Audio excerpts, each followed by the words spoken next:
নিলয় সাহেব, আপনাকে কতবার বলেছি একটা প্রজেক্ট মনোযোগ দিয়ে এরপরে কাজ করবেন। আপনি কাজে মনোযোগ না দিয়ে অফিসের অন্যান্য কলিগদের উপর আপনি মনোযোগ দেন। তাদের মাঝে কি দেখেন এমন যে কাজে মনোযোগ দিতে পারেন না? কাজ করতে ইচ্ছা না করলে চলে যেতে পারেন। আপনার মতো লোক আমাদের দরকার নেই। শ্রাবণী নিলয়ের গালে ঠাস ঠাস করে চড় মেরে এরপর এই কথাগুলো বলল নিলয়কে। দীর্ঘ 3.5 বছর ধরে নিলয় এই কোম্পানিতে চাকরি করতেছে। আজ পর্যন্ত তাকে এইরকম কথা কেউ বলতে পারে নাই, কিন্তু আজকে এই মেয়েটা মানে তাদের নতুন বস এইরকম ভাবে কথা বলতেছে। নিলয়কে চুপচাপ দাঁড়িয়ে থাকতে দেখে আবারও শ্রাবণী বলে উঠল, কি ব্যাপার, এভাবে চুপচাপ দাঁড়িয়ে আছেন কেন? আপনাকে বলেছি না এখান থেকে চলে যাওয়ার জন্য? যেদিন আপনি ভালোভাবে একটা প্রজেক্টের কাজ কমপ্লিট করতে পারবেন ওই দিন আমার সামনে আসবেন। এর আগে আমি আপনার মুখ দেখতে চাই না। শ্রাবণী সামনে দাঁড়িয়ে এই কথাগুলো বলে যেই তার চেয়ারে বসতে যাবে, এমন সময় নিলয় শ্রাবণীকে পিছন থেকে জড়িয়ে ধরে তার দিকে ঘুরিয়ে শ্রাবণীর ঠোঁটের সাথে ঠোঁট একত্রিত করে দিল। এইদিকে শ্রাবণী নিলয়ের বুকে বারবার ঘুষি দিতেছে। নিলয় তো ছাড়ার পাত্র না, তাকে এতগুলো কথা শুনিয়ে দিয়েছে আর সে এইভাবে ছেড়ে দিবে, এটা কখনোই মানা যায় না। বেশ কিছুক্ষণ শ্রাবণী ঠোঁটের সাথে দিল একটু একত্রিত করে লিপ কিস করলো। দীর্ঘ 5.5 মিনিট লিপ কিস করার পর নিলয় শ্রাবণীকে ছেড়ে দিয়ে দাঁড়িয়ে আছে চুপচাপ। এইদিকে শ্রাবণী নিলয়ের গালে আবারও ঠাস ঠাস করে চড় মেরে দিল কয়েকটা, আর বলতে লাগলো, তোকে চাকরিতেই রাখা আমার ভুল হয়েছে। কোন কারণে যে তোকে আমি চাকরিতে রাখতে গেলাম? প্রথম যেদিন তুই আমার সাথে বেয়াদবি করেছিলি ওই দিনই যদি তোকে চাকরি থেকে বের করে দিতাম তাহলে আজকে এই দিনটা দেখতে হতো না। বের হয়ে যা আমার কেবিন থেকে।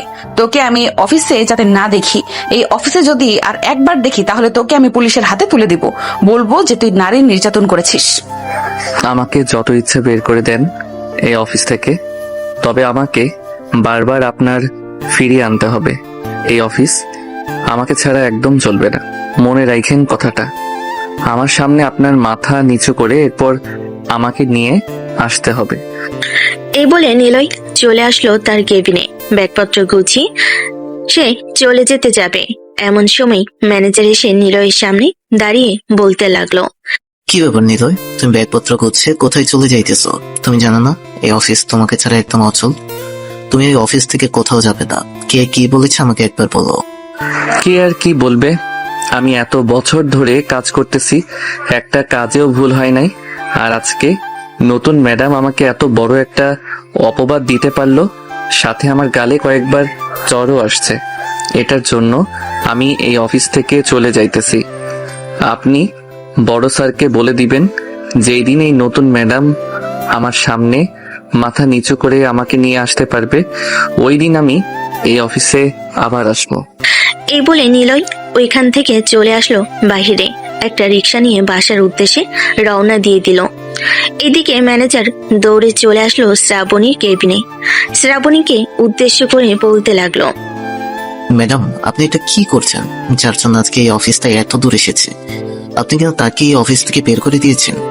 এখন আপনার অফিসের কি হবে? আপনি আপনার অফিস চালাবেন কিভাবে? আমি আমার অফিস চালাবো কি করে এটা আপনাকে দেখতে হবে না। তাকে আমি কেন বের করে দিয়েছি এটা একমাত্র আমি জানি। আর আপনি যদি তার হয়ে সাফাই গাইতে আসেন তাহলে আপনাকেও বের করে দিতে বাধ্য হব আমি। ম্যাডাম, আপনি অনেক বড় লস খেতে যাচ্ছেন। এছাড়া আমি আর কিছুই বললাম না। মনে রাখবেন, আমার এই কথাটা আপনাকে একদিন না একদিন নিলয় সাহেবকে ফিরিয়ে আনতেই হবে, তার সামনে মাথা নিচু করে। যখন দরকার হবে তখন আমি আনবো নাকি আনবো না এটা একমাত্র আমি জানি। আপনি আপনার কেবিনে যান, এত বেশি কথা বলতে বলি নাই আমি আপনাকে। ম্যানেজার চলে গেল তার কেবিনে। এদিকে শ্রাবণী কয়েকটা ফাইল দেখে বসে আছে। এমন সময় তার কেবিনের ভিতর কয়েকজন বড় বড় বিজনেসম্যান প্রবেশ করলো আর বলতে লাগলো, হ্যালো মিস শ্রাবণী, আমাদের কাজগুলো কতটুকু এগিয়েছে আর কতদিন লাগবে কাজগুলো শেষ করতে? আমাকে আর 1 সপ্তাহ সময় দেন। 1 সপ্তাহের মধ্যে আপনাদের কাজ পুরো কমপ্লিট হয়ে যাবে। এটা তো কোনো কথা ছিল না। আপনার সাথে ডিল হয়েছে যে 4 দিনের মধ্যে কাজটা কমপ্লিট করে দিবেন। আপনার আব্বুর সাথে আমরা এত বছর ধরে কাজ করতেছি, উনি যে কথা বলেছে তার একটা কথা আর নড়চড় হয় নাই। আর আপনি অফিসে এসে জয়েন করার পর থেকে আপনার কথা নড়চড় হচ্ছে। এরকম করলে কিন্তু আমি আপনাকে আর কাজ দিব না কোনো। নয়ন সাহেব, আমি আপনার সাথে একমত। অনেকে কাজ দিয়েছে, আজকে প্রায় 10 দিন হয়ে গেছে। 10 দিনের মধ্যে একটা কাজও কমপ্লিট হয় নাই। এখন যদি ওনার আপু এইখানে থাকতো তাহলে 10 দিন লাগতো না, 4 থেকে 5 দিনের মধ্যে পুরো কাজগুলো কমপ্লিট করে দিতে পারতো। আর আপনাদের অফিসের নিলয় সাহেব কোথায়? ওনার ভরসায় আমরা আপনাদের অফিসে সব কাজ দিয়ে দিয়ে এসেছি, কারণ ওনার কাজগুলো একেবারে নিখুঁত এবং সুন্দরভাবে করা হয়। আপনি ওনাকে ডাক দিন, আমি ওনার সাথে কথা বলবো। আর আমার ফাইলের কাজ কার কাছে দিয়েছেন করার জন্য? ওনার কাছে দিয়েছিলাম, তবে উনি কাজগুলো ভুল করেছে, তাই ওনাকে এই অফিস থেকে বরখাস্ত করা হয়েছে। আর আপনাদের কাজ আপনারা সামনের সপ্তাহের মধ্যে বুঝে নেবেন। এরপর আপনারা কাজ দিবেন নাকি দিবেন না, এটা আপনার ব্যাপার। ঠিক আছে, আপনি এই কাজটা আমাদেরকে বুঝিয়ে দেন সামনের সপ্তাহে। এরপর আমরা আর আপনার অফিসে কোনো কাজ দিব না। হাসান সাহেব চলেন, ম্যানেজারের কাছ থেকে নীলয় নাম্বারটা নিয়ে আমরা ওনার সাথে যোগাযোগ করি। মাসে যদি ওনাকে 4 লক্ষ টাকা দিই তবু আমাদের কোনো সমস্যা হবে না। আমাদের অফিস অনেক দ্রুত উন্নতি পাবে। এত অহংকার নিয়ে কাজ করা একদম অসম্ভব। অহংকার নিয়ে কাজ করলে কখনই কোনো কাজে সফল হওয়া যায় না। এই বলে নয়ন আর হাসান সাহেব চলে আসলো ম্যানেজারের কাছে। ম্যানেজারের কাছ থেকে নিলয়ের ফোন নাম্বারটা নিয়ে চলে আসলো বাহিরে। গাড়িতে বসে নিলয়কে ফোন দিতেই ওই পাশ থেকে নিলয় কলটা রিসিভ করলো। নয়ন সাহেব নিলয়কে উদ্দেশ্য করে বলতে লাগলো, হ্যালো মিস্টার নিলয়, আপনি কোথায় আছেন? আমরা আপনার সাথে দেখা করতে চাই। আপনার ঠিকানাটা একটু দেন তো। আপনাকে নাকি শ্রাবণী গ্রুপ অফ কোম্পানি থেকে বরখাস্ত করা হয়েছে। এটার জন্য আমরা আপনাকে 4 লক্ষ টাকা বেতনে আমাদের অফিসে চাকরি দিতে চাইতেছি। আপনি আমাদের সাথে দেখা করেন। সরি স্যার, আমি এত টাকার বেতনে চাকরি করি না। আমার এত টাকার প্রয়োজন নেই। আপনি এক কাজ করেন, আপনার কাজের ফাইলটা আমাকে দিয়ে যান, তাহলে আমি আপনার কাজের ফাইলগুলো কমপ্লিট করে এরপর আপনাকে দিয়ে দিব। ঠিক আছে, আমি আমার কাজের ফাইলটা আপনাকে দিয়ে যাইতেছি। সাথে হাসান সাহেবও আছে, ওনার কাজের ফাইলটা আপনাকে দিয়ে যাব। যত দ্রুত সম্ভব আমাদের কাজটা কমপ্লিট করে দেবেন। ঠিক আছে, আপনি চিন্তা করবেন না, আপনাদের দুজনের কাজ খুব দ্রুত কমপ্লিট হয়ে যাবে। আর আপনার কাজটা কমপ্লিট করা আছে, আপনি একবার ফাইলটা চেক করে দেখে নেবেন। আপনার কাজের ডিল কত টাকা হয়েছিল ওই টাকা আপনি ম্যাডামকে দিয়ে আসবেন। আর ওনাকে বলার প্রয়োজন নেই যে আপনারা আমাকে ফাইলগুলো দিয়ে যাইতেছেন কাজ করার জন্য। এটা একদম গোপন থাকবে, জাস্ট আমাদের মধ্যে কথা হবে এবং বাকি কাজ হবে। ঠিক আছে মিস্টার নিলয় সাহেব, আমরা 1 ঘন্টার মধ্যে আমাদের ফাইলগুলো আপনার কাছে পৌঁছে দিতেছি। এই বলে নয়ন কলটা কেটে দিয়ে আবারও গাড়ি ঘুরিয়ে চলে আসলো শ্রাবণী গ্রুপ অফ কোম্পানিতে। শ্রাবণী কেবিনে ঢুকে শ্রাবণীকে উদ্দেশ্য করে নয়ন বলতে লাগলো, মিস শ্রাবণী, আমরা আপনাকে দিয়ে আর কাজ করাবো না। যতটুকু কাজ করেছেন ততটুকু কাজ দিয়ে দেন, আমরা আমাদের ফাইলের পুরো টাকা দিয়ে দিতেছি। কেন মিস্টার নিলয় সাহেব, আমি তো আপনাদেরকে বলেছি যে আমাকে আর 1 সপ্তাহ সময় দেন। 1 সপ্তাহ সময় দিলে আমি আপনাদের কাজটা পুরোপুরি কমপ্লিট করে দিব। আপনারা কি আমাকে 1 সপ্তাহ সময় দিতে পারবেন না? না, আমরা আপনাকে আর একদিনও সময় দিতে পারবো না। আপনাকে যেটা বলেছি সেটাই করেন, এত বেশি কথা আমরা শুনতে চাই না। আমাদের ফাইলগুলো দিয়ে দেন, কাজ হোক বা না হোক আমরা আপনাকে টাকা দিয়ে দিতেছি। শ্রাবণী ফাইলগুলো বের করে দিয়ে দিল। এইদিকে নয়ন আর হাসান সাহেব টাকা দিয়ে চলে আসলো বাহিরে। নিলয়ের দেওয়া লোকেশনে চলে এসে নিলয়কে ফোন দিতেই নিলয় চলে আসলো তাদের কাছে। ফাইলগুলো নিয়ে চলে আসলো বাসায়। অন্যদিকে ম্যানেজার ফোন দিল শ্রাবণীর আব্বুকে। ওপাশ থেকে শ্রাবণীর আব্বু কলটা রিসিভ করতে ম্যানেজার বলতে লাগলো, স্যার, আপনার মেয়ে নিলয় সাহেবকে অফিস থেকে বের করে দিয়েছে। আপনি তো জানেন নিলয় সাহেবের কাজগুলো কতটা নিখুঁতভাবে করা হয়। মানে আপনি এসব কি বলতেছেন? আর কখন বের করে দিয়েছে? আমাকে ফোন দেন নাই কেন তখন? স্যার, এই যে 2 ঘন্টা আগে বের করে দিয়েছে। আর আমি একটা কাজে গিয়েছিলাম, ওই কাজটা শেষ করে আসলাম মাত্র। এসে শুনতেছি নয়ন সাহেব আর হাসান সাহেব তাদের কাজ ফিরিয়ে নিয়েছে। তারা আর আপনার অফিসে কোনো কাজ দিবে না। নয়ন সাহেব আর হাসান সাহেব যদি অন্যান্য অফিসের মালিকদেরকে বলে দেয় তাহলে আপনার অফিস তো 1 মাসের মধ্যে বন্ধ হয়ে যাবে। তখন আপনি কি করবেন? আমি এখনই অফিসে আসছি স্যার। আপনি নিলয়কে ফোন দিয়ে বলেন অফিসে আসার জন্য। স্যার, উনি আসবে না যতক্ষণ না ম্যাডাম ওনার কাছে মাপ চেয়ে মাথা নত করে তাকে না নিয়ে আসবে ততক্ষণ নাকি উনি আসবে না। ওনাকে নাকি অনেক কিছু করেছে। মেয়েটা যে কি করে না, মেয়েটার জন্য আমি পথে বসতে চাইতেছি। আমার অনেক বড় ভুল হয়েছে তাকে বিদেশ থেকে নিয়ে এসে। তাকে যদি বিদেশে রাখতাম, ওইখানে যদি একটা অফিস কিনে তাকে দিয়ে দিতাম তাহলে খুব ভালো হতো। ভেবেছিলাম মেয়েটা আমার ঠিকভাবে কাজ করতে পারবে, কিন্তু মেয়েটা তো দেখতেছি আমাকে পথে বসিয়ে ছাড়বে। এই বলে শ্রাবণীর আব্বু কলটা কেটে দিয়ে চলে আসলো নিচে। শ্রাবণীর আব্বুকে এতটা চিন্তিত দেখে শ্রাবণীর আম্মু বলতে লাগলো, কি হয়েছে শ্রাবণীর আব্বু? আপনাকে দেখে এত চিন্তিত লাগতেছে কেন? আর এখন এই সময় কোথায় যাইতেছেন আপনি? আপনার শরীর তো ভালো না। কোথায় আর যাবো? তোমার মেয়ে নিলয়কে অফিস থেকে বের করে দিয়েছে, যার জন্য অফিসটা এত দূর এসেছে। তাকেই নাকি বের করে দিয়েছে অফিস থেকে। তোমার মেয়েকে মন চাইতেছে এখন গলা টিপে মেরে ফেলার জন্য। এত কষ্ট করে আমি আমার অফিসটা এত দূর নিয়ে এসেছি, আজকে তোমার মেয়ের জন্য আমার অফিসটা পথে বসতে চলেছে। এই বলে শ্রাবণীর আব্বু গাড়ি নিয়ে চলে আসলো অফিসে। এসে দেখে শ্রাবণী বসে বসে কফি খাইতেছে আর ফোন টিপতেছে। এটা দেখে শ্রাবণীর আব্বু বলতে লাগলো, তোকে কি আমি অফিসে এটার জন্য রেখেছিলাম তুই আমার অফিসের কর্মীদের সাথে খারাপ ব্যবহার করে এরপর এখানে শান্তি মতো কফি খাবি আর ফোন টিপবি? আব্বু, তোমার কর্মচারী আমার সাথে অনেক খারাপ ব্যবহার করেছে এবং আমার সাথে অনেক কিছু করেছে। এটার জন্য আমি তাকে এই অফিস থেকে বের করে দিয়েছি। আর নয়ন সাহেব এবং হাসান সাহেব টাকা দিয়ে চলে গেছে, বলেছে যে আর আমাদেরকে কাজ দিবে না। তুই জানিস ওনারা চলে যাওয়াতে আমার কতটা ক্ষতি হয়েছে, আরো কত ক্ষতি হতে যেতেছে জানিস? এসব বলতেছে শ্রাবণীর আপু শ্রাবণীকে। এইদিকে কেবিনের ভিতর প্রবেশ করলো অন্যান্য অফিসের সকল এমডিরা।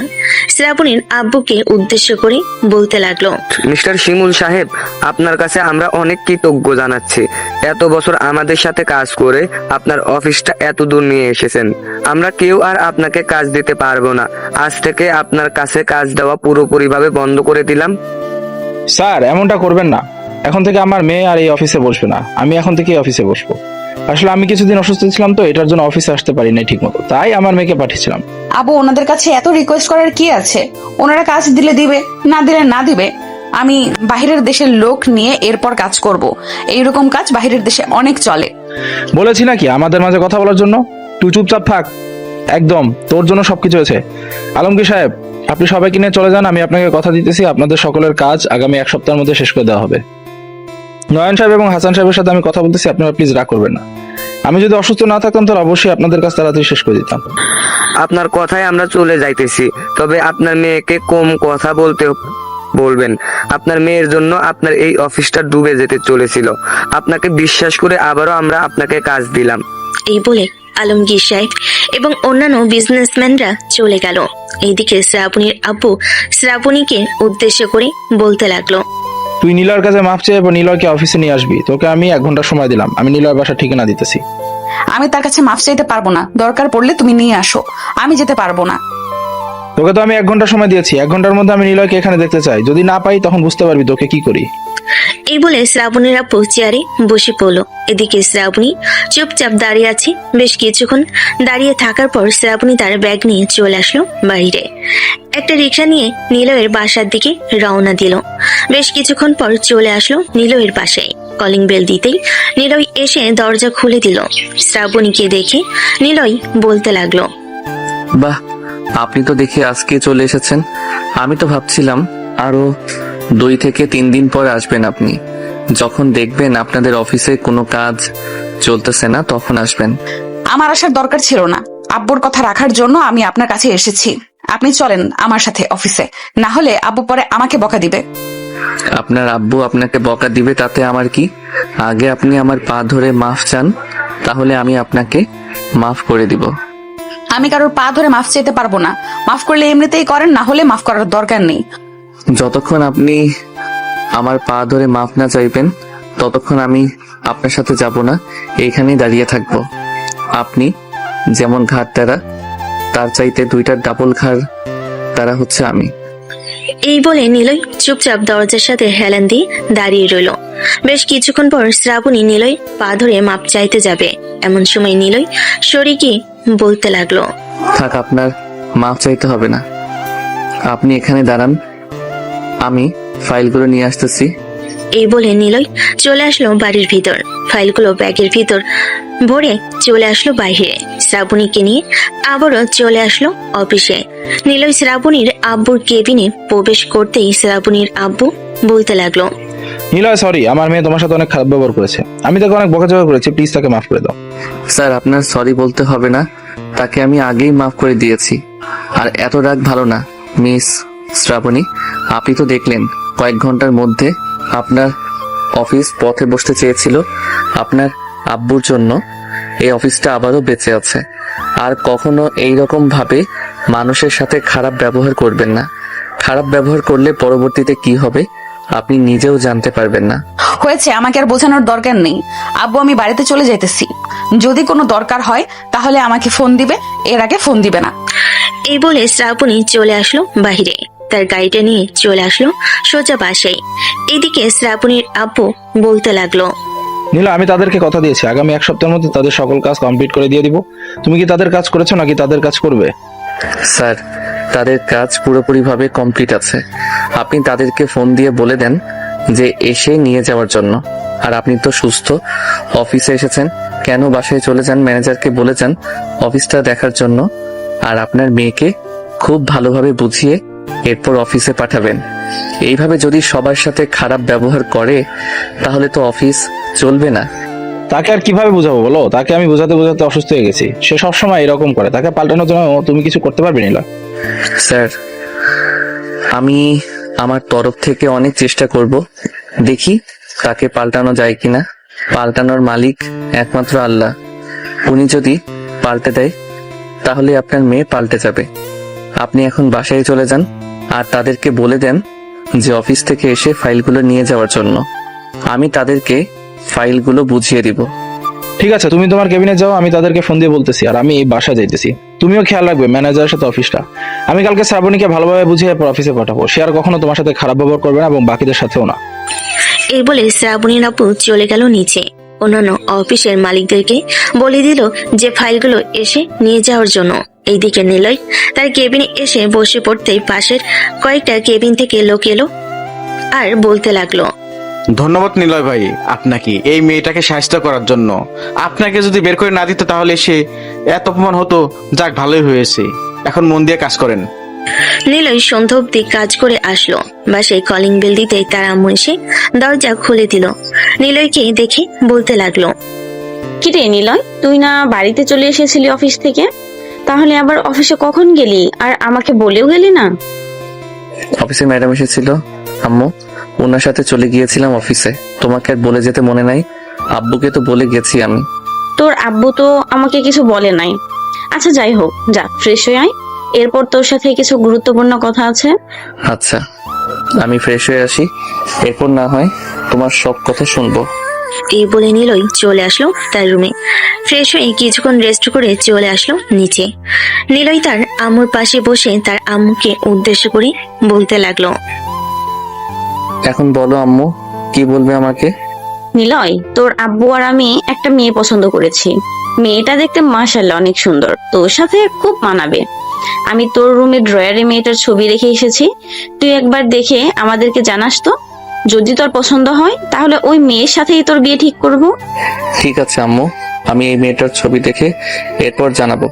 আর মেয়েটা কি করে এখন? আমি তো শুনেছি এই মেয়েটা বিদেশ থেকে লেখাপড়া করে এরপর দেশে এসেছে। এখন কি করে এটা তো আর জানি না।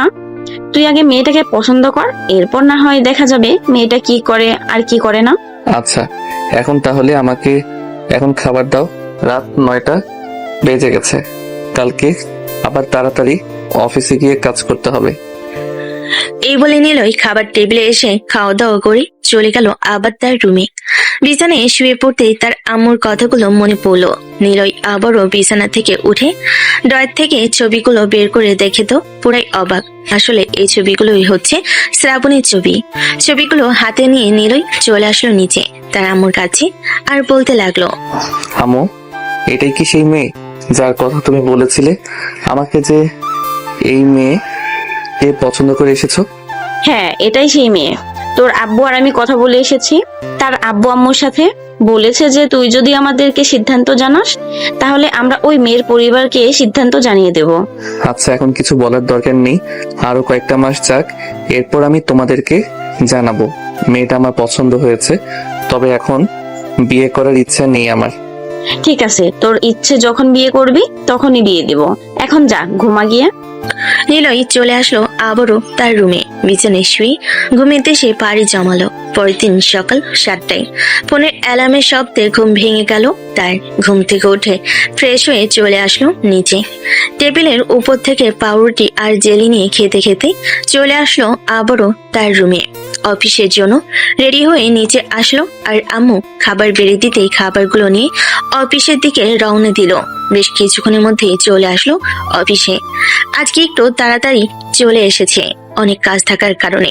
নিলয় তার কেবিনে বসে কাজ শুরু করে দিল।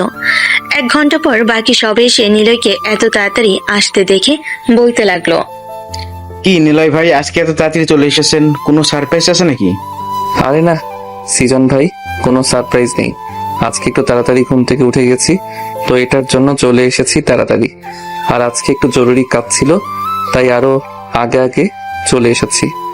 ও আচ্ছা, তো আজকে কি শ্রাবণী ম্যাডাম আসবে নাকি আমাদের বড় স্যার আসবে? এটা তো আমি সঠিক বলতে পারতেছি না, তবে স্যার তো কালকে বলে গিয়েছিল যে শ্রাবণী ম্যাডামকে বুঝিয়ে সুঝিয়ে পাঠাবে। এখন কাকে পাঠাই নাকি উনি আসে কে জানে। আচ্ছা, যেই আসুক না কেন আমরা আমাদের কাজ করি। আর মাহমুদাকে একটু বলবে তো আমার কেবিনে আসার জন্য, ওর কাছে একটা ফাইল আছে, ওইটা বলবে নিয়ে আসার জন্য। ও আচ্ছা, তাহলে আপনি কাজ করেন, আমি মাহমুদাকে পাঠাই। এই বলে সৃজন চলে আসলো মাহমুদার কাছে। মাহমুদাকে বলে দিতেই মাহমুদা চলে আসলো নিলয় কেবিনে। একটা চেয়ার টেনে বসে পড়তে নিলয় বলতে লাগলো, এই কাজ কতটুকু এগিয়েছে? আর এইভাবে যদি দেরি করো তাহলে তো স্যার অনেক বকাঝকা করবে। কাজ না পারলে আমার কাছে চলে আসবে, আমি তো বলেছি তোমাকে বুঝিয়ে দিব। নিলয় ভাইয়া, আমি তো অন্য কাজ করছিলাম, এই কাজটা আর তেমন বেশি করতে পারি নাই। অর্ধেকটা রেখে পরে অন্য কাজগুলো করেছি যেগুলো জরুরি ছিল। ভাবছিলাম যে আজকে আপনার সাথে পরামর্শ করে এরপরে এই কাজটা ধরবো। আচ্ছা, তুমি এখন তোমার কেবিনে চলে যাও। এখন যেহেতু আমি সব কাজ সেরে ফেলেছি, সো এই কাজটা শেষ করে ফেলতে পারবো আমি একাই। মাহমুদা চলে গেল তার কেবিনে। এইদিকে শ্রাবণী দাঁড়িয়ে দাঁড়িয়ে সবকিছু দেখছিল। আকাশ এই ফাইলের কাজটা শেষ করে সবগুলো ফাইল নিয়ে চলে আসলো শ্রাবণীর কেবিনে। সবগুলো ফাইল টেবিলের উপর রেখে বলতে লাগলো, ম্যাডাম, আপনি এই ফাইলগুলো সই করে দিয়ে সবাইকে ফোন দিয়ে বলে দিবেন যে এসে নিয়ে যাওয়ার জন্য। আর আজকে তো তেমন কোনো কাজ নেই, আমি তাহলে এখন একটু বাহির থেকে ঘুরে আসি। ওয়েট মিস্টার নিলয়, আপনি নিজেকে কি মনে করেন? এই অফিসের বস নাকি এই অফিসের কর্মচারী নাকি এই অফিসের ম্যানেজারের কোনটা? ম্যাডাম, আমি সবসময় যা ভেবে এসেছি তাই এখনো ভাবি। আমি নিজেকে এই অফিসের একজন সাধারণ কর্মচারী মনে করি। সো আপনি কি বোঝাতে চাইছেন একটু ভালোভাবে বুঝিয়ে বলবেন, তাহলে আমার বুঝতে সুবিধা হবে। তাহলে আপনি অন্যান্য কর্মচারীদের সাথে এইরকম কি রং তামাশা শুরু করেছেন? একটা মেয়েকে আপনার কেবিনে বসিয়ে তারপর কি করছিলেন ওইগুলো? এটার জন্যই কালকে আপনাকে বের করে দিয়েছিলাম অফিস থেকে, কিন্তু আব্বু আবারও নিয়ে এসেছে আপনাকে। ম্যাডাম, আপনার যদি এতই সন্দেহ থাকে আমার উপর, তাহলে সিসি ক্যামেরা চেক করতে পারেন। পুরো অফিসের প্রত্যেকটা কেবিনে সিসি ক্যামেরা লাগানো আছে। ৭৭ নম্বর সিসি ক্যামেরা চেক করেন, দেখেন আমি ওই মেয়েটার সাথে কি কথা বলছিলাম আর কি বুঝিয়ে দিয়েছিলাম। আমার এত চেক করার দরকার নেই, আপনি ক্যারেক্টার লুসই থাকবেন। ম্যাডাম, আমি কিন্তু আবারও আপনাকে বলে দিতেছি যে এইসব খারাপ কথা বলবেন না আমাকে। আমি এই অফিসে টাকার বিনিময়ে কাজ করি আর আমি কাজ করে দেই। সো আমাকে এসব বলার অধিকার নেই আপনার। আমার কাজে ভুল হতো তাহলে আপনি আমাকে বলতে পারতেন, কিন্তু আমার কাজে কোনো ভুল হয় না। হয়েছে, নিজের প্রশংসা নিজেকে করতে হবে না। আপনি কেমন কাজ পারেন এটা আমার খুব ভালো করেই জানা আছে। আপনার চাইতে বেশি ভালো কাজ আমি জানি। যেহেতু আপনি আমার থেকে বেশি ভালো কাজ জানেন, তাহলে আপনি নিজের অফিস নিজেই সামলাতে পারবেন। তাহলে কালকে আমাকে এইভাবে হাত পা ধরে নিয়ে আসার কি দরকার ছিল? আপনার আব্বুকে বোঝালেই তো পারতেন যে আপনি এই অফিস নিজেই সামলাতে পারবেন আমাকে ছাড়া। দাঁড়ান, আমি বড় স্যারকে ফোন দিয়ে বলে দিতেছি যে আপনি অফিস সামলাতে পারবেন। আমি এই অফিস থেকে রিজাইন নিতেছি। আমাকে কি আব্বুর ভয় দেখান নাকি যে আমাকে আমার আব্বুর ভয় দেখালে আমি আপনাকে কিছু বলবো না? এটা একদম ভুল কাজ। আপনি আমাকে এইসব ভয় দেখিয়ে কোনো কিছুই লাভ হবে না।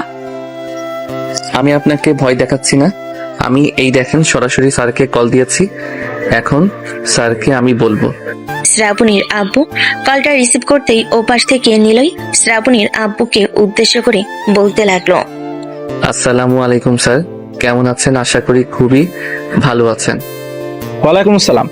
হ্যাঁ, আমি আলহামদুলিল্লাহ কিছুটা ভালো আছি। এখন কেন নিলয়, হঠাৎ আবার কি হয়েছে? তুমি ফোন দিয়েছো, শ্রাবণী কি আবারও কিছু করেছে নাকি তোমাকে? স্যার, আমি আপনার অফিস থেকে রিজাইন নিতেছি। আপনার মেয়ে নাকি এই অফিস সামলাতে পারবে, আমি না থাকলে ও, তাই আমি রিজাইন নিতেছি। আপনি আপনার মেয়েকে বলেন এই অফিসটা সামলানোর জন্য। ওর মতো পাগলের কথা কি শোনো তুমি? তুমি অফিসে থাকো, আমি আসতেছি। আবার অফিসে ওর জ্বালায় আমি অতিষ্ঠ হয়ে যাইতেছি। এখন তার অফিস করার কোনো দরকার নেই। এর চাইতে ভালো হবে তাকে বিয়ে দিয়ে দিই আমি। জামাইয়ের বাড়িতে গিয়ে থালা বাসন মাজুক, এটা আরো ওর জন্য ভালো হবে। তাহলে সে বুঝতে পারবে কার যোগ্যতা কতটুকু আর কোথায়। এই বলে শ্রাবণীর আব্বু কলটা কেটে দিল। বেশ কিছুক্ষণ পর শ্রাবণীর আব্বু চলে আসলো অফিসে। এসে দেখে তার মেয়ে বসে বসে কাজ করতেছে, এদিকে নিলয় তার কেবিনে বসে কফি খাইতেছে।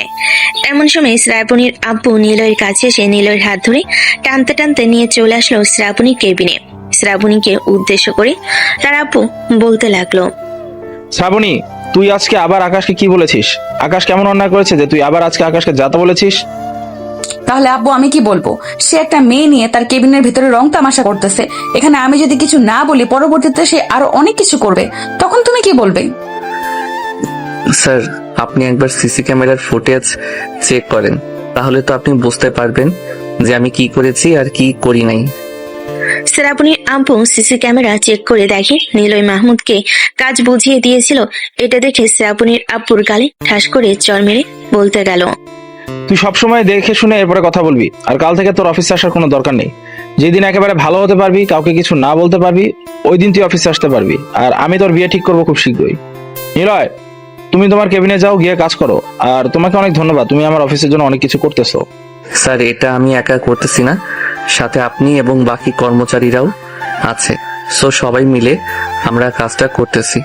আর স্যার, এখন তো আমার কাজ নেই, আমি একটু বাইরে যেতে চেয়েছিলাম। যদি অনুমতি দিতেন তাহলে আমি বাহির থেকে একটু ঘুরে আসতে পারতাম, মনটাও ফ্রেশ থাকতো। ঠিক আছে, তুমি যাও। এখন যেহেতু কাজ নেই তোমার, তুমি ঘুরে আসো কিছুক্ষণের জন্য। নিলয় আর কিছু না বলে চলে আসলো নিচে। একটা রিক্সা নিয়ে তার পরিচিত একটা কফি শপে চলে আসলো। ভাই, আপনি আগের মতো আর কফি খেতে আসেন না কেন? আগে তো প্রতিদিন আসতেন কফি খাওয়ার জন্য, এখন কি আমাদের কফি আপনার ভালো লাগে না নাকি? হ্যাঁ, তোমাদের কফি সবচাইতে বেশি ভালো লাগে আমার।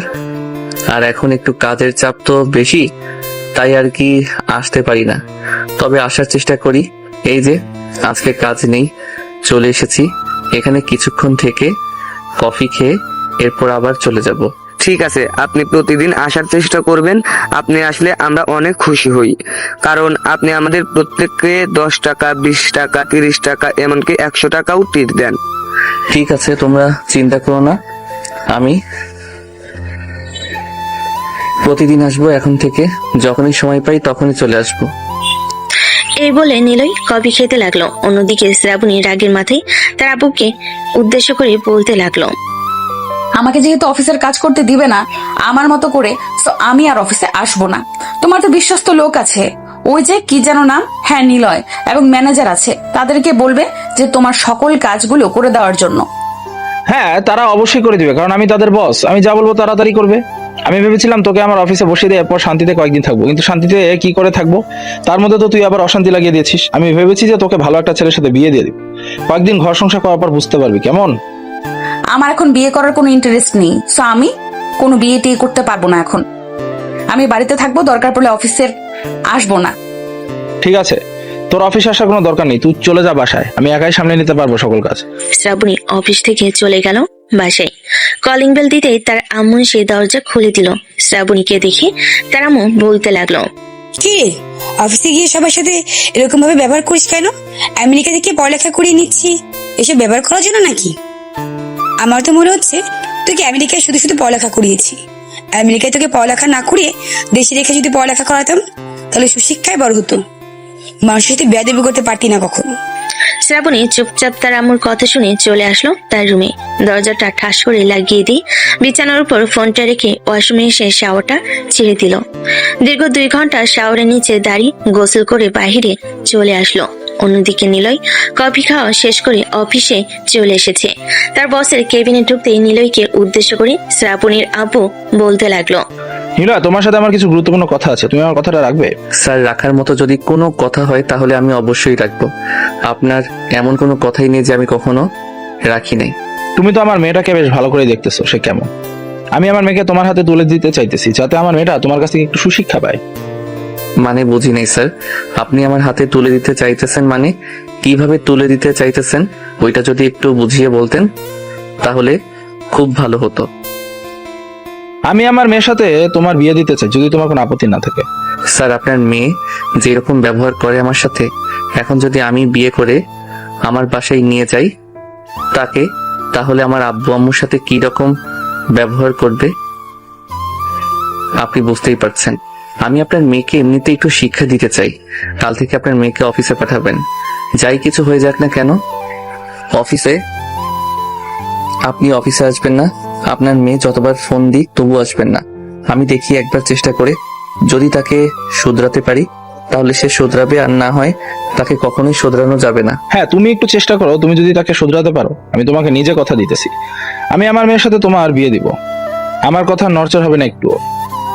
ঠিক আছে স্যার, আমি চেষ্টা করব আপনার মেয়েকে পরিবর্তন করার। আরো যদি কোনো কাজ থাকে তাহলে দিতে পারেন, আর না থাকলে আমি বাড়িতে চলে যাইতেছি। এইখানে থেকে কি করব, সবাই তো সবার কাজ করতেছে, আড্ডা আর দিতে পারবো না।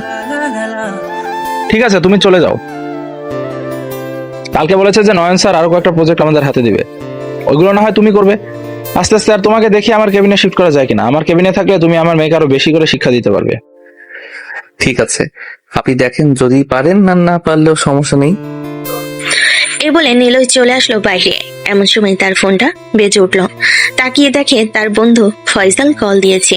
কলটা রিসিভ করতেই ওপাশ থেকে ফয়সাল বলতে লাগলো, হ্যালো নিলয়, তুই কোথায় আছিস রে? আমি তোদের বাসায় গিয়েছিলাম, আন্টি বললো যে তুই নাকি অফিসে গিয়েছিস।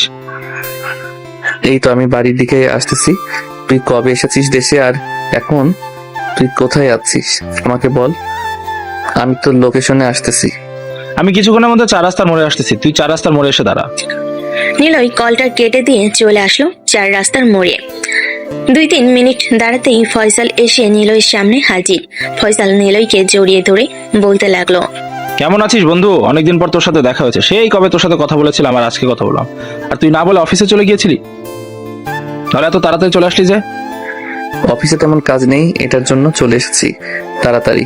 তার আগে তুই বল, দেশের বাইরে গিয়েছিলি, ওইখানে নিজের একটা প্রতিষ্ঠান দাঁড়া করতে পারছিস নাকি? হ্যাঁ, তারা তো করেছি, তবে আর একটা কাজ ছেড়ে ফেলেছি। ওই খানের একটা মেয়েকে বিয়ে করে ফেলেছি। মেয়ে নিজে এসে আমাকে প্রপোজ করেছিল, এরপর তার সাথে 2 বছর রিলেশন করার পর তাকে বিয়ে করে দেশে নিয়ে এসেছি। কিন্তু এখন আব্বু আম্মুকে কিভাবে বুঝাবো বল? ওনারা তো আমার কোনো কথাই বুঝবে না, তাই তোকে নিয়ে যেতে এসেছি। তুই বুঝালে ওরা নিশ্চয়ই বুঝবে। হ্যাঁ চল তাহলে যাওয়া যাক। আর তোর বউ কোথায়, তাকে নিয়ে চল। আর তোর বউ বাংলা পারে নাকি? হ্যাঁ, আমি তাকে সব বাংলা শিখিয়ে দিয়েছি, সে এখন পুরো বাংলা ভাষায় কথা বলতে পারে। তাহলে তো আর কোনো সমস্যা হলো না, তোর আব্বু আম্মুরও সমস্যা হবে না। তাকে নিয়ে চল। ফয়সাল নিলয়কে নিয়ে চলে আসলো হোটেলে। হোটেল থেকে চেক আউট করে ফয়সাল তার বউকে নিয়ে চলে আসলো বাসায়। কলিং বেল দিতেই ফয়সালের আম্মু সে দরজা খুলে দিল। ফয়সালকে দেখে ফয়সালের আম্মু জড়িয়ে ধরলো আর বলতে লাগলো, বাবা কেমন আছিস? অনেক দিন পর তোর সাথে দেখা হয়েছে, তুই তো আমাদের কোনো খোঁজ খবরই রাখিস না। আর এই মেয়েটাকে দেখে তো মনে হচ্ছে বিদেশি বিদেশি। হ্যাঁ, এই মেয়েটা হচ্ছে বিদেশি। তার আগে আমাদেরকে বাড়ির ভিতরে নিয়ে যান, এরপরে আমি আপনাকে সবকিছু বুঝিয়ে বলতেছি। ফয়সালের আম্মু সবাইকে নিয়ে চলে আসলো বাড়ির ভিতর। নিলয় ফয়সালের আম্মুকে সবকিছু বুঝিয়ে দিতেই ফয়সালের আম্মু সবকিছু বুঝে ফেলো। ফয়সালের আম্মু হাসি মুখে বলতে লাগলো, আমার ছেলের পছন্দ হয়েছে তো আমারও পছন্দ হয়েছে। চলো তুমি আমার সাথে, আজকে তোমাকে শাড়ি পরিয়ে দিব। এখন তুমি আমার সাথে রান্নাঘরে চলো, রান্না করবে। আর নিলয়, তুমি কিন্তু খাবার খেয়ে এরপর আমাদের বাড়ি থেকে যাবে, এর আগে যেতে পারবে না। ঠিক আছে আন্টি, আমি খাবার খেয়ে এরপর আপনাদের বাসা থেকে যাব, এর আগে আমি যাব না। ফয়সাল চল এখন তোর রুমে যাই, রুমে গিয়ে আড্ডা দেই আর মেয়েটার ব্যাপারে সবকিছু জেনে নেই। হ্যাঁ চল, রুমে যাওয়া যাক। এ বলে ফয়সাল আর নিলয় চলে আসলো রুমে।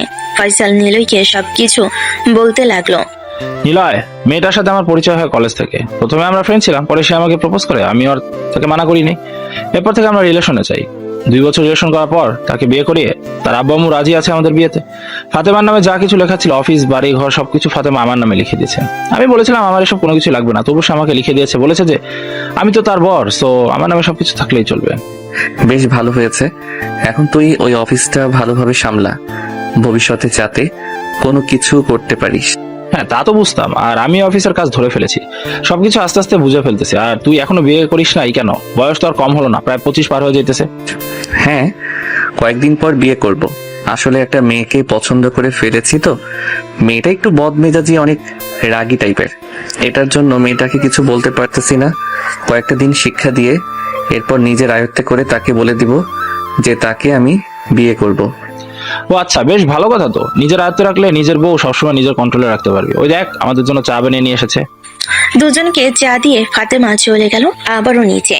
2 ঘন্টা পর রান্না শেষ হতেই সবে খাওয়া দাওয়া করে নিল। খাওয়া দাওয়া শেষ করে নিলই ফয়সালের আম্মুর কাছ থেকে বিদায় নিয়ে চলে আসলো বাসায়। অন্যদিকে শ্রাবণী তার রুমে বসে আছে আর মনে মনে বলতেছে, আমি বাড়িতে থাকবো, দরকার পড়লে অফিসে আসবো, না হলে আসবো না। আচ্ছা, আমি কি টাকার কারণে সত্যি অনেক অহংকারী হয়ে গেছি? আমি যদি অহংকারী না হতাম তাহলে তো সবাই আমাকে ভালোবাসতো, সবাই আমার সাথে ভালোভাবে কথা বলতো। আব্বু আম্মু আমার সাথে ভালোভাবে কথা বলে না। আমি নিশ্চয়ই খারাপ হয়ে গেছি। আমাকে ভালো হতে হবে। কাল থেকে আমি অফিসে যাব, তবে সবার সাথে ভালো ব্যবহার করব, কিন্তু নিজের রাগ তো কন্ট্রোল করতে পারি না। এটাই হচ্ছে আসল কথা। এটা কিভাবে কন্ট্রোল করব? এসব ভাবতে ভাবতে শ্রাবণী ঘুমের দেশে পাড়ি জমালো। সন্ধ্যায় ঘুম থেকে উঠে ফ্রেশ হয়ে চলে আসলো নিচে। অন্যদিকে নিলয় বাড়িতে ফিরে তার আম্মুকে উদ্দেশ্য করে বলতে লাগলো, আম্মু, তুমি যে মেয়েটাকে দেখে এসেছিলে না, ওই মেয়েটা হচ্ছে আমার অফিসের বসের মেয়ে। খুব রাগী আর বদমেজাজি। বস বলেছে যে তাকে যদি আমি ঠিক করতে পারি তাহলে তার সাথে আমার বিয়ে দিয়ে দিবে। আমি আর কয়েকটা দিন পর তোমাদেরকে জানিয়ে দিব। যদি থাকে ঠিক করতে পারি তাহলে অবশ্যই তার সাথে আমার বিয়ে হবে। ঠিক আছে, যেটা তোর ভালো মনে হয় ওইটাই কর। নিলয় রাতে খাওয়া দাওয়া করে চলে আসলো তার রুমে। ফ্রেশ হয়ে বসে আছে, এমন সময় তার ফোনটা বেজে উঠলো। তাকিয়ে দেখে অচেনা নাম্বার থেকে কল এসেছে। কলটা রিসিভ করতেই ও পাশ থেকে বলতে লাগলো, হ্যাঁ mister Niloy, I am really sorry. আসলে আমি আপনার সাথে অনেক খারাপ ব্যবহার করে ফেলেছি। আমি আর আপনার সাথে কখনো খারাপ ব্যবহার করব না। আর কালকে আপনি অফিসে এসে আমাকে কাজ বুঝিয়ে দিবেন কিভাবে কি করতে হয়। ঠিক আছে, কালকে বুঝিয়ে দিবনে আমি আপনাকে। তবে মাফ চাওয়ার পিছনে কি অন্য কোনো কারণ আছে নাকি? যদি অন্য কোনো কারণ থাকে তাহলে আমাকে আগে থেকে বলে দেন। আমি আপনাকে কোনো কিছুই বলবো না। না, এর পেছনে আর কিছু নেই। প্লিজ তুমি আমাকে মাফ করে দাও। আমি তোমার সাথে এসে প্রথম দিন থেকে খারাপ ব্যবহার করে এসেছি। ঠিক আছে, মাফ করে দিলাম। কালকে আপনি অফিসে আসবেন তাড়াতাড়ি। আমি কালকে আপনাকে কাজ বুঝিয়ে দিব। এই বলে নিলয় কলটা কেটে দিয়ে মনে মনে বলতে লাগলো, যাক, আল্লাহ তাআলা মেয়েটাকে বুদ্ধি শুদ্ধি দিয়েছে। অবশেষে তার মাথার ঘিলু খুলতে শুরু করেছে। না হলে তো সে কখনোই এভাবে আমাকে এত রাতে ফোন দিয়ে মাফ চাইতো না আমার কাছে। নিলয় আর কিছু না বলে ঘুমের দেশে পাড়ি জমালো। পরের দিন সকালে ঘুম থেকে উঠে ফ্রেশ হয়ে খাওয়া দাওয়া করে চলে আসলো অফিসে। এসে দেখে শ্রাবণী আগে থেকেই এসে বসে আছে। শ্রাবণীকে দেখে নিলয় শ্রাবণীর কাছে এসে বলতে লাগলো, স্যার আপনাকে কিছু বলে দিয়েছে নাকি? আপনাদের হাতে তো ফাইল নেই, কি কাজ করব? স্যার তো আমাকে কিছুই বলে নাই। কালকে বলেছে যে শুধু দিয়ে যাবে, এরপর আর কিছুই জানি না। দুজন কথা বলতেছে। এমন সময় নয়ন চৌধুরী নিলয়ের সামনে এসে বলতে লাগলো, মিস্টার নিলয়, এই নেন, আপনার স্যার আপনাকে বলেছে এই ফাইলগুলো দেওয়ার জন্য। আর কাজ একটু তাড়াতাড়ি করে আমাদেরকে দিয়ে দিবেন, কিন্তু তাড়াতাড়ি করে আমাদেরকে দিয়ে দিলে আমরা পরবর্তী কাজ আবারও আপনাদেরকে দিতে পারি। ঠিক আছে নয়ন স্যার, আমি অনেক চেষ্টা করব আপনাকে খুব তাড়াতাড়ি এই কাজগুলো দেওয়ার জন্য। আপনি কোনো চিন্তা করবেন না, এই কাজ আপনি পেয়ে যাবেন খুব তাড়াতাড়ি। ঠিক আছে, এখন তাহলে আমি যাই। আর মিস শ্রাবণী, আপনি একটু ভালো হয়ে যান। ভালো হলে আপনার জন্যই ভালো হবে। আপনার সাথে অন্যান্য অফিসের মালিকেরা কথা বলবে আর আরো বেশি কাজ দেবে।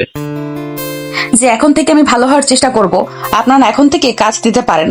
আমি আর কখনো আপনাদের সাথে রাগী কণ্ঠে কথা বলবো না। নয়ন সাহেব চলে গেল অফিস থেকে। এদিকে নিলয় শ্রাবণী কেবিনে এসে শ্রাবণীর হাতে ফাইলগুলো দিয়ে চেয়ারে বসে সবকিছু বুঝিয়ে দিতে লাগলো।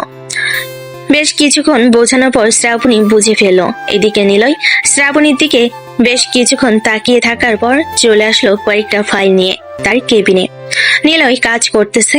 এমন সময় মাহমুদ এসে নিলয়কে উদ্দেশ্য করে বলতে লাগলো, কি ব্যাপার নীলয় ভাইয়া, আপনাকে দেখলাম আজকে 11টা অব্দি ম্যাডামের কেবিনে বসছিলেন, এরপর আপনার কেবিনে এসেছেন। ম্যাডামের সাথে কিছু চলে নাকি আপনার? আরে কি যে বলো না আপু, তুমি ওনার সাথে আবার আমার কিছু চলবে? উনি এমনিতেই যে রাগী, আমি আবার কি করতে যাব? হ্যাঁ বুঝি বুঝি, আমাদেরকে আর বোঝাতে হবে না, আমরা ফিটার খাই না। এখন এই ফাইলটা দেখেন তো, এই ফাইলের কাজটা কিভাবে করব আমি বুঝতে পারতেছি না। এই কাজগুলো উল্টো দিয়েছে নাকি সঠিকভাবে দিয়েছে এটাই বুঝতে পারতেছি না। আচ্ছা, তুমি তোমার কেবিনে যাও, আমি ফাইলটা ভালোভাবে ঠিক করে এরপর আমি তোমাকে দিয়ে আসবো। 10 মিনিট সময় দাও। ঠিক আছে, আপনি ফাইলটা ঠিক করে এরপর আমাকে ডাক দিন, আমি চলে আসবো। ঠিক আছে, আমি তোমাকে ডাক দিব নে। এখন তাহলে তুমি যাও। মাহমুদা চলে যেতেই নিলয় ফাইলের কাগজগুলো একেবারে ঠিকঠাক করে 7 মিনিট পর মাহমুদার কেবিনে দিয়ে চলে আসলো আবারও তার কেবিনে। দুপুরে খাবার খাওয়ার জন্য নিলয় সবার সাথে ক্যান্টিনে যাইতেছে। এমন সময় মাহমুদা নিলয়কে উদ্দেশ্য করে বলতে লাগলো, নিলয় চলো আজকে বাহির থেকে খাবার খেয়ে আসি। খাবারের বিলটা না হয় আমিই দিব, যেহেতু তুমি আমাকে এত হেল্প করো, তাহলে আমি আজকে তোমাকে একটা ট্রিট দিই। না আপু, এখন যাওয়া যাবে না, কারণ আমি খাবার নিয়ে এসেছি বাড়ি থেকে। এখন যদি খাবার না খাই তাহলে খাবারগুলো নষ্ট হয়ে যাবে। আমি কালকে খাবার নিয়ে আসবো না, কালকে না হয় আমাকে ট্রিট দিবেন। ঠিক আছে, কালকে তোমাকে ট্রিট দেওয়া হবে। এখন তাহলে তুমি ক্যান্টিনে যাও, আমি খাবার নিয়ে আসতেছি বাইরে থেকে। ঠিক আছে, তাড়াতাড়ি আইসেন কিন্তু। আপনি আসলে এরপর খাওয়া দাওয়া শুরু করব দুইজন মিলে। মাহমুদা চলে যেতে নিলয় চলে আসলো ক্যান্টিনে। বেশ কিছুক্ষণ বসে থাকার পর মাহমুদা আসলো। মাহমুদার সাথে খাবার খাওয়া দাওয়া শেষ করে আবারও কাজে লেগে পড়লো। অন্যদিকে শ্রাবণী কাজ শেষ করে খাওয়া দাওয়া করে বসে আছে। এমন সময় তার কেবিনের ভিতর প্রবেশ করলো নিলয়। নিলয়কে দেখে শ্রাবণী বলতে লাগলো, কি ব্যাপার নিলয়, তুমি কিছু বলবে নাকি? হ্যাঁ, কয়েকটা ফাইল রেডি করা শেষ হয়ে গেছে, এখন আর কাজ করতে মন চাইতেছে না। বাকি কাজগুলো আমি কালকে করে ফেলবো। ঠিক আছে, কালকে সময় করে এরপর আপনি কাজগুলো শেষ করে ফেলবেন। আর আমি এখন বাসায় চলে যেতেছি, আজকে আর অফিসে আসবো না, আসতে আসতে একেবারে কালকে অফিসে আসবো। এই বলে শ্রাবণী চলে গেল বাসায়। অন্যদিকে নিলয় তার কাজ শেষ করে বিকাল 5টার দিকে বাড়িতে চলে আসলো।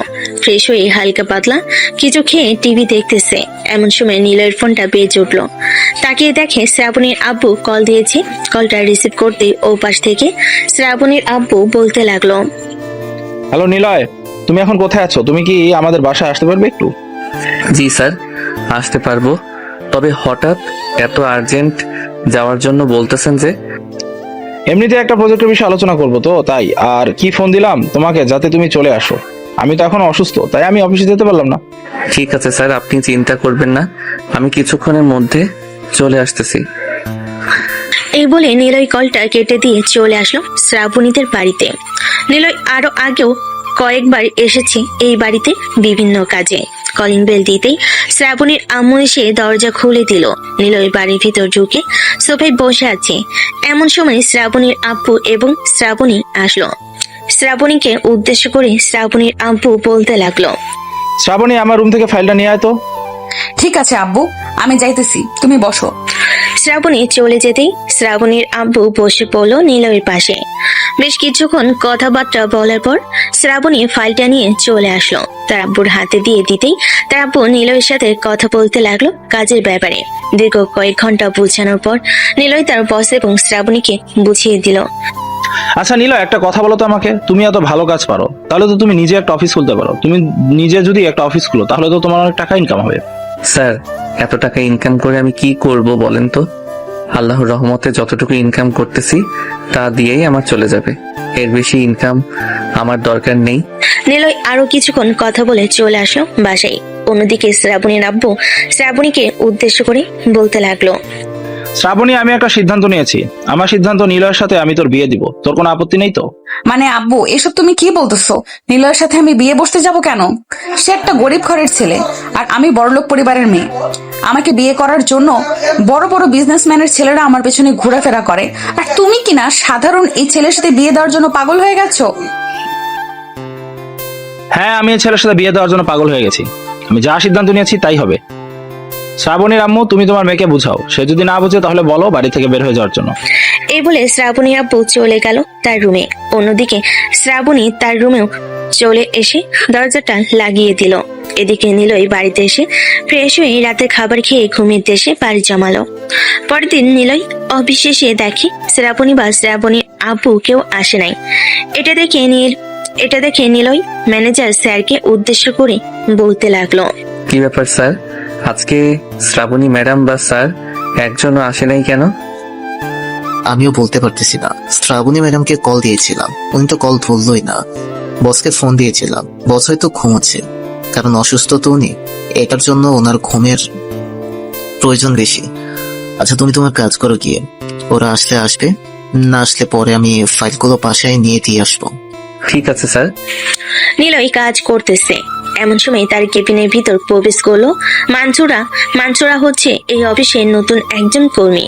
নিলয় মানসুরাকে দেখে বলতে লাগলো, আরে মিস মানসুরা, আপনি আমার কাছে চলে এসেছেন, কিছু হেল্প লাগবে নাকি আপনার? লাগলে বলতে পারেন। হ্যাঁ ভাইয়া, একটা হেল্প লাগতো। আমি এই প্রজেক্টের কাজ বুঝতেছি না, আর এইখানে একটু গড়মিল করে ফেলেছি। এখন যদি বস এই প্রজেক্টটা দেখে তাহলে তো আমাকে চাকরি থেকে বের করে দিবে। আচ্ছা আপনি ফাইলটা দেন তো আমার কাছে, আমি একবার দেখে এরপরে আপনাকে জানাচ্ছি কি ভুল হয়েছে। মানসুরা নিলয়কে ফাইল দিয়ে দিতে নিলয় ফাইলটা দেখে মনে মনে বলতে লাগলো, হায় আল্লাহ, ফাইলের এই অবস্থা করা হয়েছে। এখন নতুন ভাবে কাজ করতে গেলেও তো 4 থেকে 5 দিন সময় লাগবে এটা। নিলয় ফাইলটা দেখার পর কিছু বলতেছে না দেখে মানসুরা ভয় পেয়ে বলতে লাগলো, নিলয় ভাইয়া, কাজের কি বেশি ভুল হয়েছে? আরে না, বেশি ভুল হয় নাই, আপনি নিশ্চিন্তে থাকেন। আর এই ফাইলের অর্ধেক কাজ করা হয়েছে, আপনি দেখেন তো পারবেন কিনা বাকি অর্ধেক কাজটা। ভুল করা যাবে না, কিন্তু ভুল করলে পরে আবার সমস্যা হবে। জি ভাইয়া, এই ফাইলের কাজটা আমি পারবো। আবার নতুন করে করতে হবে।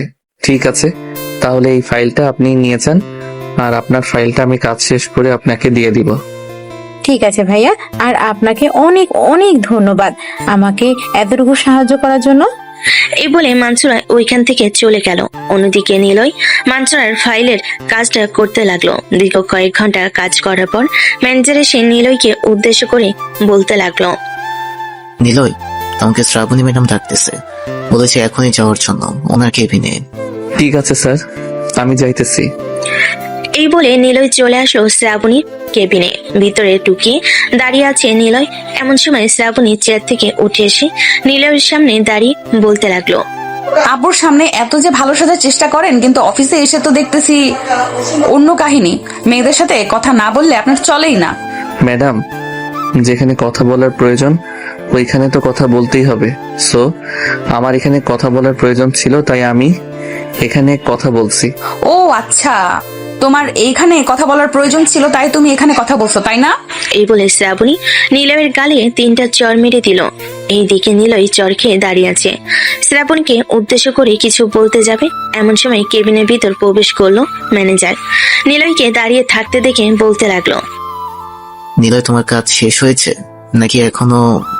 শেষ হয়ে থাকলে তাহলে তুমি তোমার কেবিনে গিয়ে কাজ করতে পারো। ম্যাডামের সাথে একটু জরুরি কথা বলবো। ঠিক আছে স্যার, আপনি কথা বলেন, আমি যাইতেছি।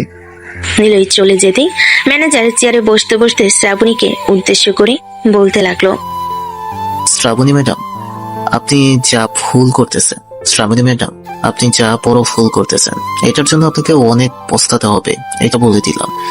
ছেলেটা কোনো অপরাধ না করলেও আপনি ছেলেটাকে অপমান করেন, তার গালে চড় মারেন। আমি তো প্রত্যেকদিন সিসি ক্যামেরার ফুটেজ দেখি, সে তো কোনো অপরাধ করে নাই। আপনি কেন বারবার তাকে এভাবে মারধর করেন? ম্যানেজার সাহেব, আপনাকে কিছু বলতে বলেছি। আমি আমার কর্মীর সাথে যা ইচ্ছে তাই ব্যবহার করব।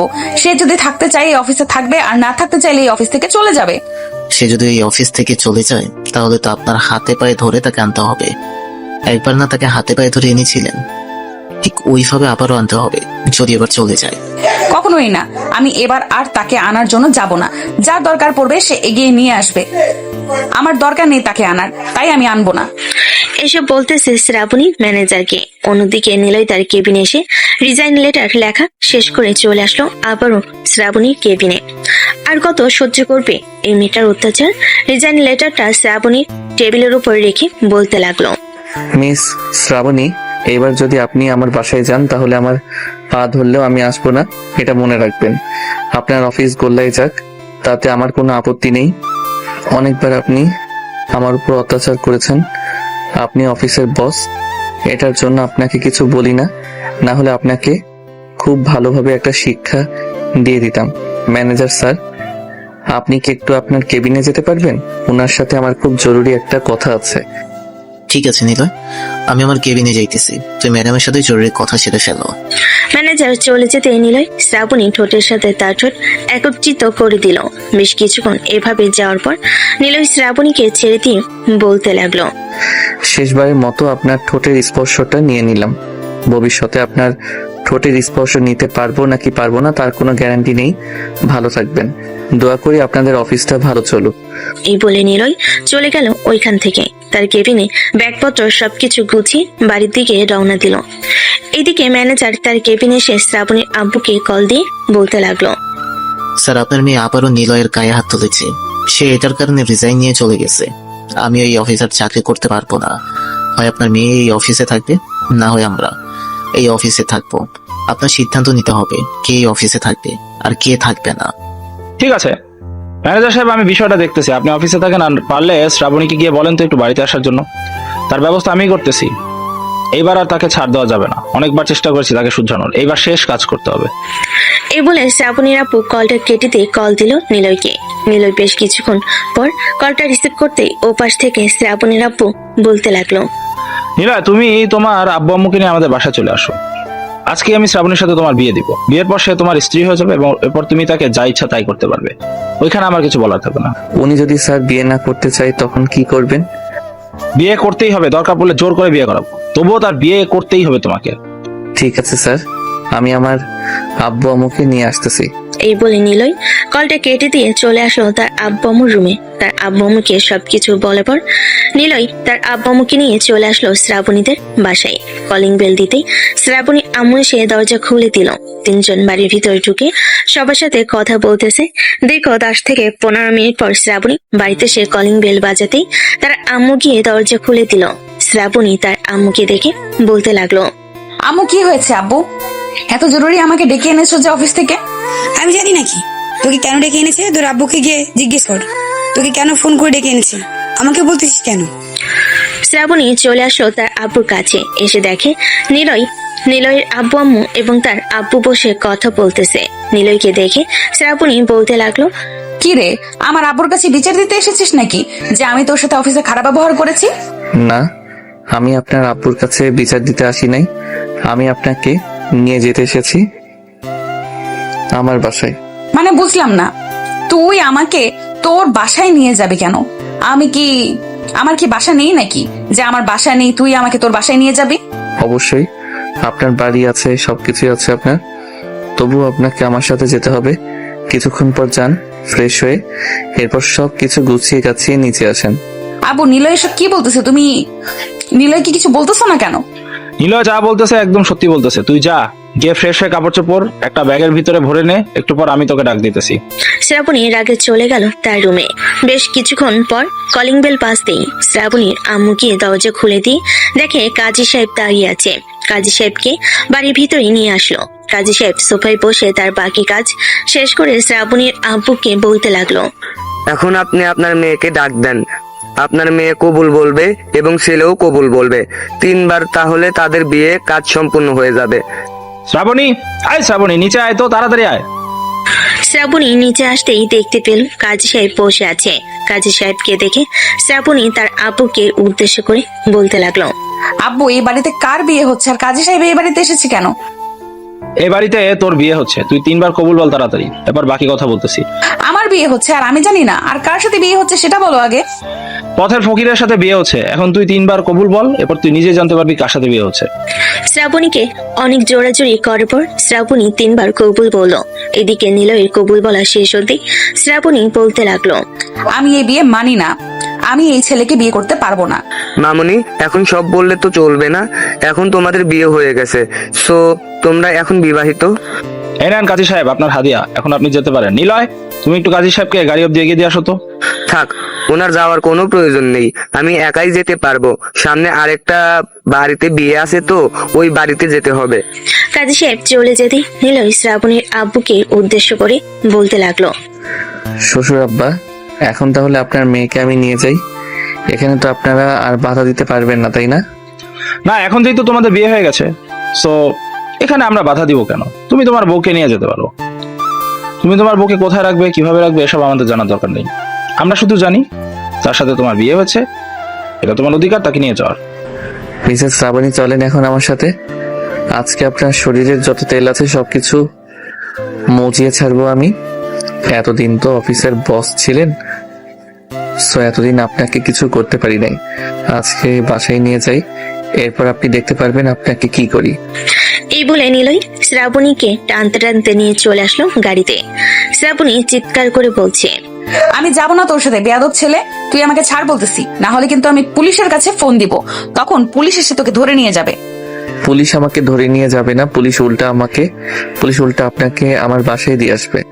আমি আপনার সাথে এখন জোরাজোরি করতে চাইতেছি না, শেষবারের মতো বলে দিতেছি, চুপচাপ গাড়িতে উঠে বসেন, না হলে কিন্তু আমি আমার কাজ শুরু করে দিব এখানে। নিলয় রাগী গলার স্বর আর চোখগুলো লাল হয়ে থাকার কারণে শ্রাবণী ভয় পেয়ে উঠে পড়লো গাড়িতে। বেশ কিছুক্ষণ পর নিলয়ের আব্বু আম্মু আসতেই নিলয় গাড়িটা স্টার্ট দিয়ে চলে আসলো বাসায়। নিলয়ের আম্মু দরজা খুলে দিতেই নিলয় শ্রাবণীকে কোলে তুলে নিয়ে চলে আসলো তার রুমে। এখন রাত 8টা। নিলয় শ্রাবণীকে উদ্দেশ্য করে বলতে লাগলো, এই বাড়ি থেকে পালানোর একদম চেষ্টা করবেন না, আর পালাতেও পারবেন না। চুপচাপ এখানে বসেন, আমি আপনার জন্য খাবার নিয়ে আসতেছি। খাবার খাওয়ার পর আমি আমার কাজ শুরু করব। যেভাবে আপনি প্রত্যেকবার আমাকে মেরেছিলেন, ওইভাবে আমি আপনাকে মারবো। এই বলে নিলয় চলে আসলো নিচে, খাবার নিয়ে আবার চলে আসলো ওপরে।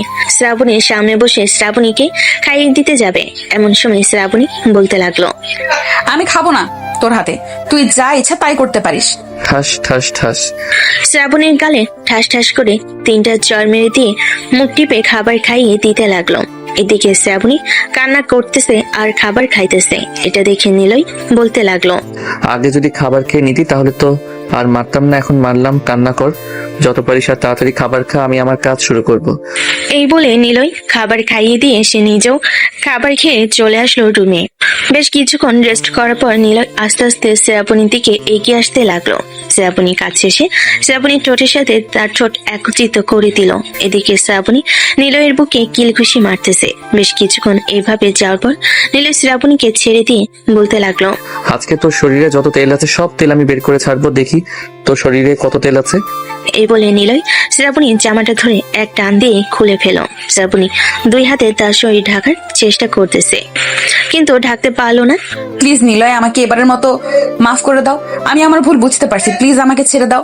আমি আর পারতেছি না বললে তো হবে না, পারতেই হবে।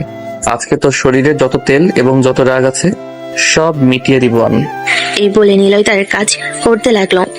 এদিকে শ্রাবণী ব্যথার জ্বালায় কান্না করতেছে। নিলয় শ্রাবণীর দিকে একবারও খেয়াল করতেছে না। খেয়াল করে কি করবে? শ্রাবণী যেমন করেছে নিলয় তার সাথে তেমন করেছে। বাকিটা আর শুনতে হবে না। এখন সবার বাড়ি থেকে ঘুমিয়ে থাকেন। আজকে না হয় আমরা এখানেই বিদায় নিই। নিলয় শ্রাবণীকে পিটাতে থাকুক আর শরীরে যত তেল আর যত রাগ আছে সবকিছু মিটিয়ে ফেলুক। আজকে তাহলে এখানেই সমাপ্ত করলাম।